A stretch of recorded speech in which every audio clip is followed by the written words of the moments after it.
సత్కరించారు. వారందరికీ కూడా హృదయపూర్వక మన వినుకొండ గురుకుల పాఠశాల చిన్నారులు మరియు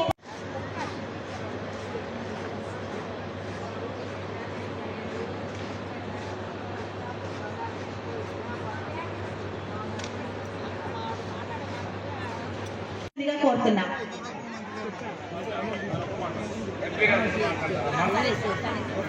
ఎందుకంటే ఆనాడు చంద్రబాబు నాయుడు గారు ముఖ్యమంత్రిగా ఉన్న సమయంలో ఈ బిల్డింగ్ కోసం 6 కోట్ల రూపాయలు కేటాయిస్తే మళ్ళీ ఆ రోజు ఫౌండేషన్ వేసినటువంటి శాసనసభ్యులు ఈ రోజు ఈ కార్యక్రమానికి సభాధ్యక్షగా ఉండి ప్రారంభించడం అనేది ఒక మంచి పరిణామం. కానీ మంచితో పాటు 5 ఏళ్ళు చెడు కూడా ఉంది. ఎందుకంటే 5 సంవత్సరాలు మీకు ఆ బిల్డింగ్ పూర్తి చేయలేకపోవడం అనేది ఆ ప్రభుత్వం యొక్క నిర్లక్ష్యానికి నిదర్శనం నిలువెత్తే సాక్ష్యం కూడా చెప్తా ఉన్నా. పిల్లలు కాబట్టి మిమ్మల్ని ఒకటి చెప్తుంది, చక్కగా చదువుకోవాలి.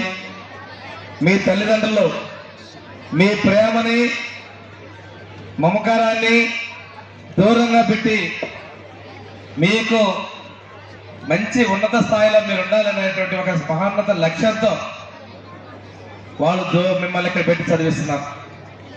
రాష్ట్ర ప్రభుత్వం సాంఘిక సంక్షేమ శాఖ ఇక్కడ ఉన్నటువంటి సిబ్బంది అందరూ కూడా మిమ్మల్ని సొంత పిల్లల్లాగా మిమ్మల్ని వారి పిల్లల్లాగా ప్రయోజనం చేసేందుకు కార్యోన్ముఖులైనారు. ఇది గురు శిష్యుల మధ్య అనుబంధం. ఆనాడు అన్న ఎన్టీ రామారావు గారు ఈ రాష్ట్రంలో ఇటువంటి గురుకులాలు పాత రోజుల్లో మునుల వద్ద రాజులు వాళ్ళ పిల్లలు చదువుకునే విధంగా ఏర్పాటు చేయాలి ఒక లక్ష్యంతో పెట్టేటువంటిది. ఈరోజు సుమారుగా 190 గురుకుల పాఠశాలతో ఈ రాష్ట్రంలో 1,50,000 విద్యార్థులతో మనం ఉన్నాం. ఇంటర్మీడియట్ స్కూల్స్ ఉన్నాయి, సపరేట్గా ఇంటర్మీడియట్ స్కూల్స్ ఉన్నాయి. వచ్చే విద్యా సంవత్సరం నుంచి ఆడపిల్లల కోసం ప్రత్యేకంగా ఒక డిగ్రీ కాలేజీ కూడా మా సింగరాయకొండలో నేను పదవి ఏర్పాటు చేస్తా ఉన్నా. ఎందుకంటే ఇంటర్మీడియట్ అయిన తర్వాత కొంతమంది పిల్లలు పెళ్లిళ్ళకి వెళ్తున్నారు. అటువంటి పరిస్థితి లేకుండా వాళ్ళ భద్రత కోసం వాళ్ళు చదువుకునే హక్కు ఉండాలనే ఉద్దేశంతో నిర్ణయం కూడా తీసుకున్నారు కూడా తెలియజేస్తున్నాం. పైలట్ ప్రాజెక్టు విజయవంతంగా రాష్ట్ర వ్యాప్తంగా కూడా కాలేజీలు తీసుకొస్తామని, అంతేకాకుండా సాంకేతిక ఐటీఐ పాలిటెక్నిక్ కాలేజీలు కూడా గురుకుల పాఠశాలలో తీసుకురావాలనే లక్ష్యంతో ఉన్నవారు మీకు తెలియజేస్తాం. ఈ సంవత్సరం మన పిల్లలు మొట్టమొదటి అటెంప్ట్ లోనే 42 మంది ఎంబీబీఎస్ సీట్లు సంపాదించారు. ఐఐటి నీట్ అకాడమీలు 3 ఉన్నాయి. ఈ 3 నుంచి 42 మంది ఎంబీబీఎస్ సీట్లు తొలి అటెంప్ట్ సంపాదించారు. అంతేకాకుండా 60 మందికి ప్రతిష్టాత్మక ఇంజనీరింగ్ కాలేజీల్లో ట్రిపుల్ ఐటీ సీట్లు వచ్చాయని కూడా మేము తెలియజేస్తున్నాం. ఐఐటి సీట్లు వచ్చాయని.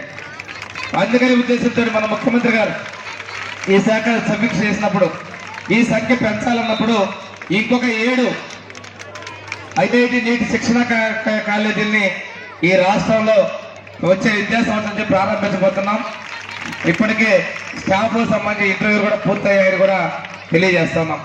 ఇదే కాకుండా మన ప్రభుత్వం డిఎస్సి తీసి 16,000 మందికి ఉద్యోగాలు ఇవ్వబోతా ఉంటే మనం సాంఘిక సంక్షేమ శాఖ ద్వారా 2,000 మందికి, అదేవిధంగా 2,200 మందికి, ట్రైబల్ వెల్ఫేర్ ద్వారా 7,000 మందికి, మొత్తం 3,000 మందికి ఉచిత శిక్షణ కూడా సోషల్ వెల్ఫేర్ డిపార్ట్మెంట్ నుంచి ఇవ్వబోతున్నాం. ఎందుకంటే పిల్లలు చదువుకున్నారు, చాలా తర్వాత మళ్ళీ ఉద్యోగాలు వస్తాయి.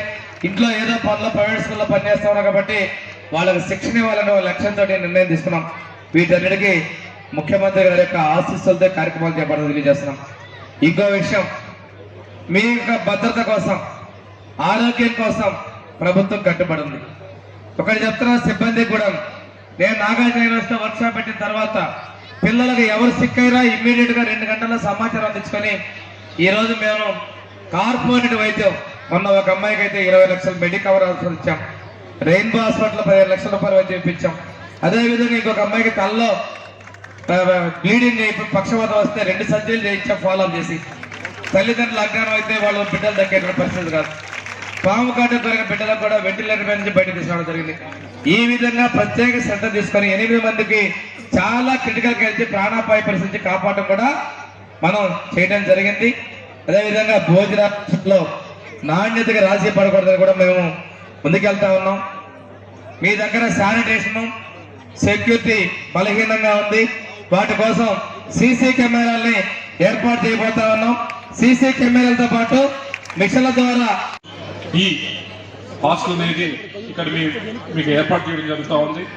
ఇప్పటిదాకా అడిగితే చెప్తా ఉన్నారు, ఈ క్లాస్ రూము హాస్టల్ రూము రెండు ఒకటే ఇప్పటిదాకా మేము వాడుకుంటా ఉన్నాం అని మీ ప్రిన్సిపల్ గారు చెప్పడం జరిగింది. కొద్దిగా ఇబ్బందికరమైన విషయం, చదువుకునే చోటే పడుకోవటం అనేది చాలా ఇబ్బందిగా ఉంటుంది.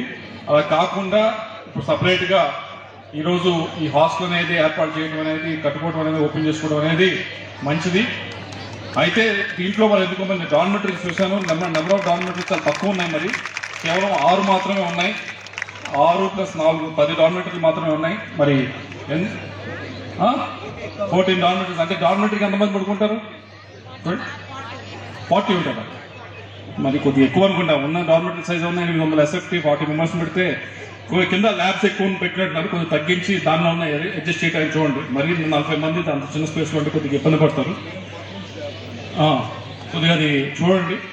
దీంతో పాటుగా సరే ఎంత ఫెసిలిటీస్ ఇవన్నీ ఏర్పాటు చేయడం ఎంత ముఖ్యమో దాంతో పాటుగా మంచి టీచర్స్, మోటివేటెడ్ టీచర్స్ మీకు అన్ని సమయాల్లో కూడా మిమ్మల్ని మంచి చదువు చెప్తూ ముందుకు తీసుకెళ్లే వారు కూడా అంతే ఇంపార్టెంట్. అటువంటి టీచర్స్ ఇక్కడ ప్రభుత్వం వైపు నుంచి ఇక్కడ ఏర్పాటు చేయడం జరుగుతూ ఉంది. ఇంకా ఒకళ్ళు ఇద్దరు తక్కువైతే తప్పకుండా మంత్రి గారిని కోరుతా ఉన్నాం, ఏమన్నా కొద్దిగా ఇలాంటి స్కూల్స్లో వేకెన్సీ ఉంటే కనుక వాటిని వెంటనే ఫిల్అప్ చేయాలని చెప్పి కొద్దిగా తెలుసుకొని ఫిల్అప్ చేయాలని. రెండోది మంత్రి గారిని కోరుతా ఉన్నది ఏంటంటే, ముఖ్యంగా స్టూడెంట్స్ ఎక్కువగా చదువు ఆపేస్తూ ఉంది ఈ ప్రాంతంలో. మరి మీ దృష్టికి వచ్చిందో లేదో, మేము పోయినసారి లాస్ట్ 2 years ప్రతి స్కూల్లో కూడా మేము సర్వే చేసాం. సర్వే అంటే సర్వైకల్ క్యాన్సర్ దానిపైన మేము అవగాహన సదస్సు పెట్టాం. ఆ అవగాహన సదస్సు పెట్టినప్పుడు మేము కొన్ని చోట్ల మా స్టూడెంట్స్ వెళ్ళారు, మా విజ్ఞాన యూనివర్సిటీ స్టూడెంట్స్ వాళ్ళకి చెప్పడానికి వెళ్తే కొన్ని స్కూల్స్లో 10వ క్లాస్కే ప్రెగ్నెంట్ వాళ్ళు ఉన్నారు.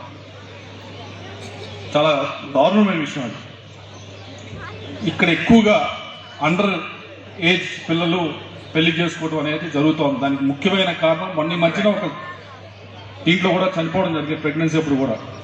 దానికి ముఖ్యమైన కారణం ఏంటంటే, చిన్న వయసులో పెళ్లి కావడానికి ముఖ్యమైన కారణం వీళ్ళకి 10th దాకా ఉంటుంది ఏదో ఫెసిలిటీ, ఇంటర్మీడియట్కి వచ్చేవాడు ఫెసిలిటీ ఉంటుంది.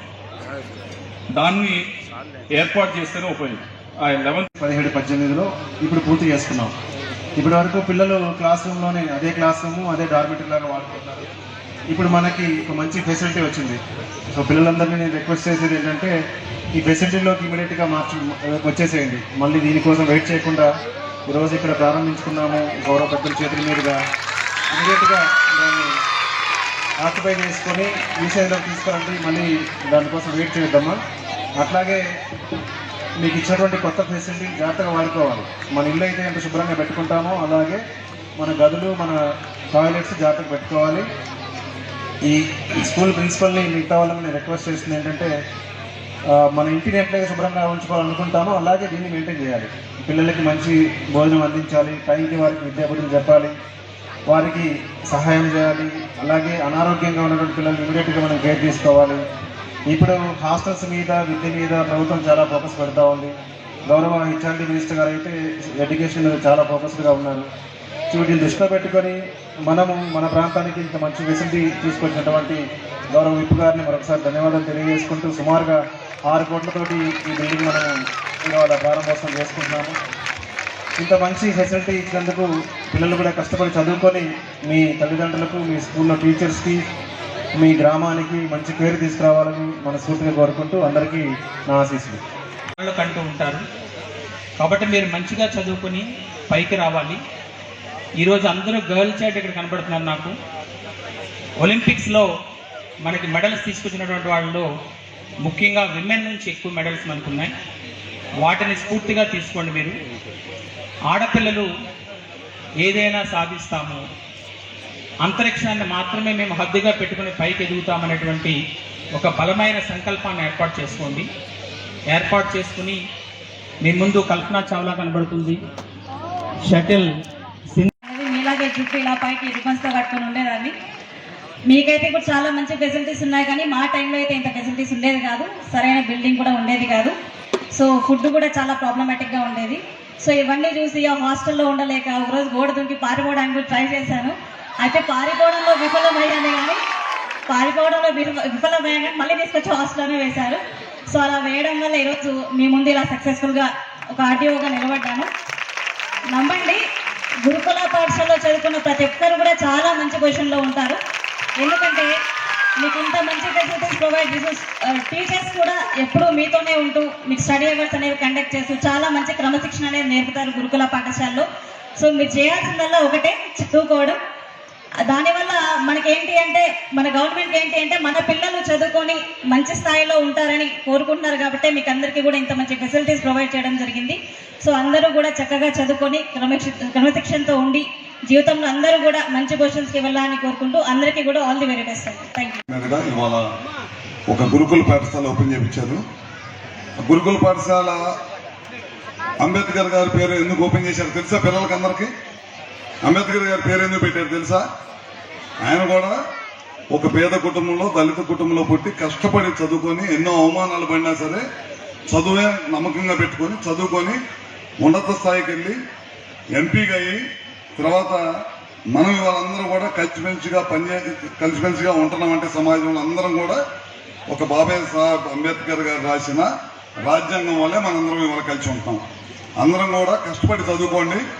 మంచి మీ తల్లిదండ్రులందరూ కూడా గ్రామాల్లో కష్టపడి పనిచేస్తూ ఉన్నారు. మీరు కూడా బాగా చదువుకోండి.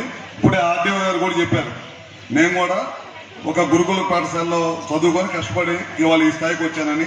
ఇక్కడ ఉన్న చాలా మంది కలెక్టర్లు ఉన్నారు, ఎస్పీలు ఉన్నారు, ఎస్ఐలు ఉన్నారు, కానిస్టేబుల్ ఉన్నారు, టీచర్లు ఉన్నారు. అందరూ కూడా చాలా మంది మన స్వామి గారు లాంటి ఎమ్మెల్యేలు ఉన్నారు, చాలా మంది ఎమ్మెల్యేలుగా పనిచేసే వాళ్ళు ఉన్నారు.